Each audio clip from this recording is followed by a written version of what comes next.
Olá, sejam bem-vindos, sejam bem-vindas a mais uma aula de Física, da disciplina Física Geral 3.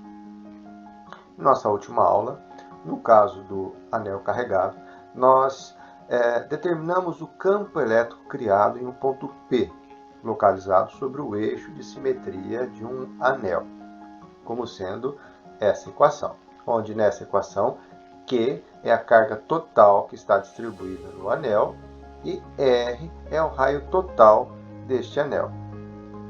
Podemos aproveitar a simetria envolvida nesse problema para calcular o campo elétrico criado sobre o eixo de simetria de um disco carregado.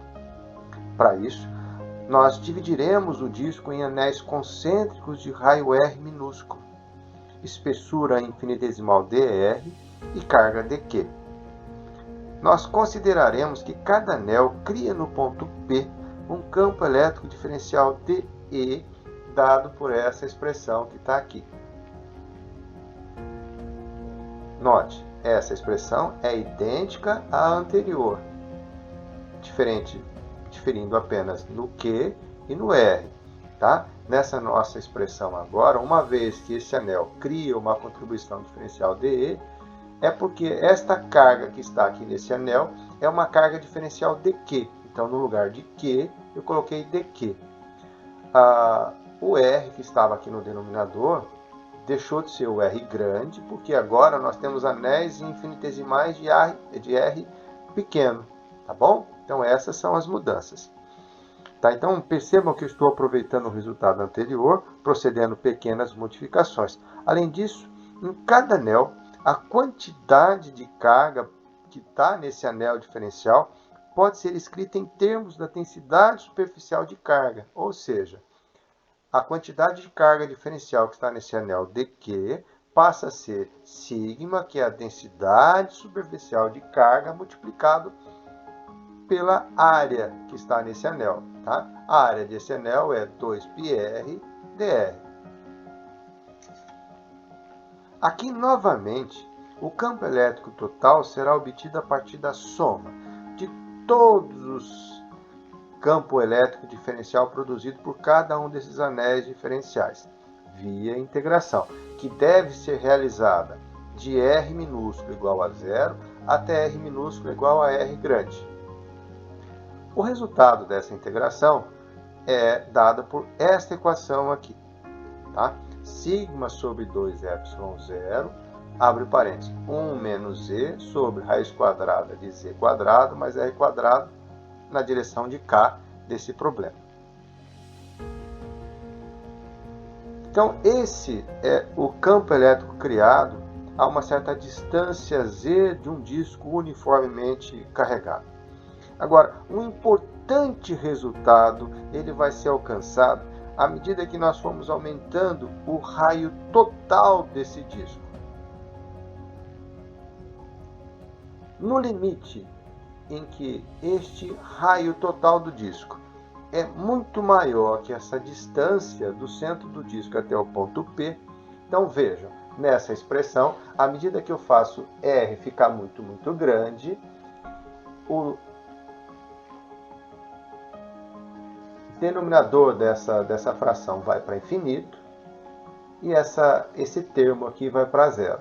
E aí essa equação converge para sigma sobre 2ε0.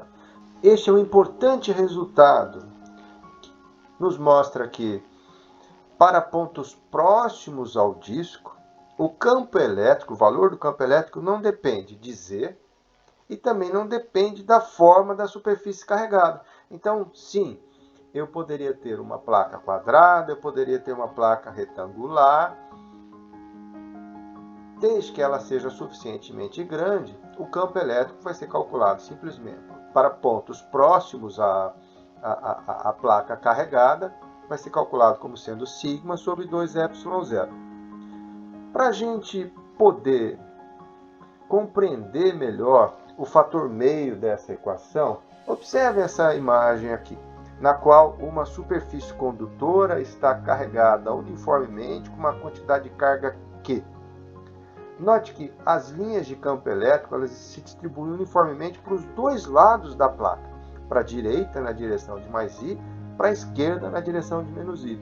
Olha que bacana. No momento que nós aproximamos dessa placa, uma outra placa com carga negativa, todas aquelas linhas que estavam emanando à esquerda da placa positiva, elas convergirão, elas serão conduzidas para o outro lado, em direção à placa negativa, aumentando assim a concentração do campo vetorial na região do entre placas.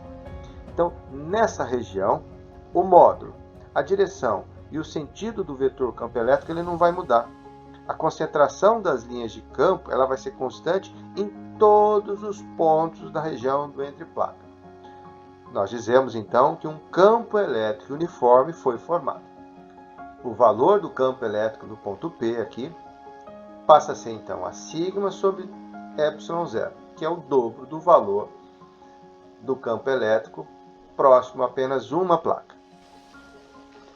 Um resultado importante é observado quando uma partícula eletricamente carregada ela é introduzida em uma região de campo elétrico uniforme.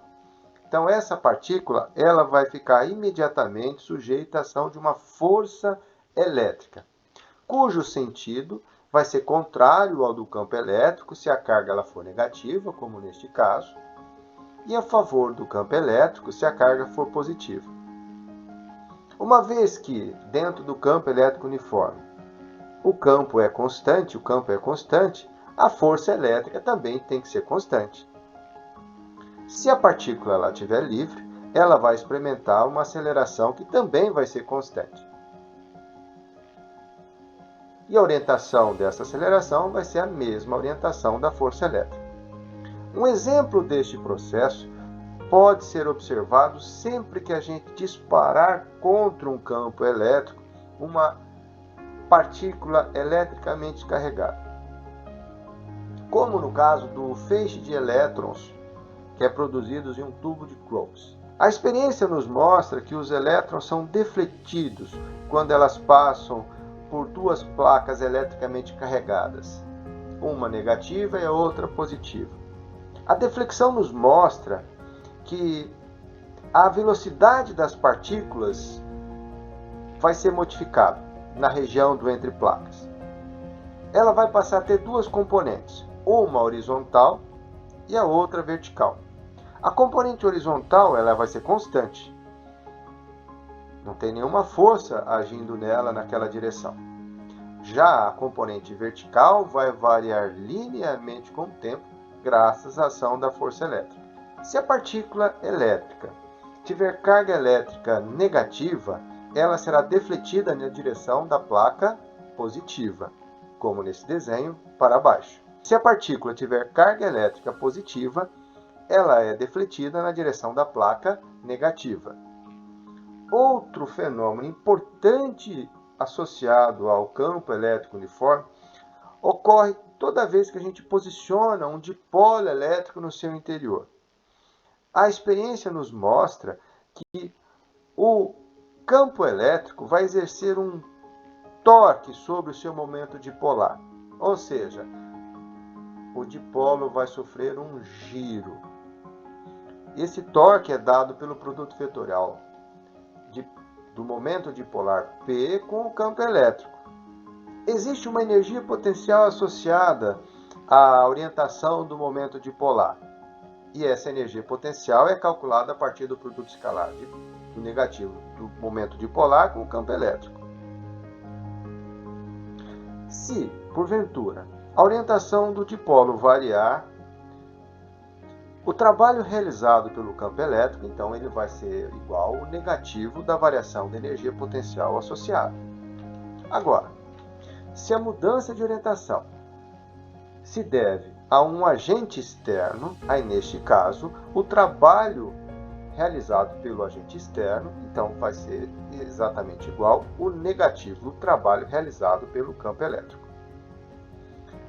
E com isso, senhoras e senhores, nós encerramos o capítulo 22.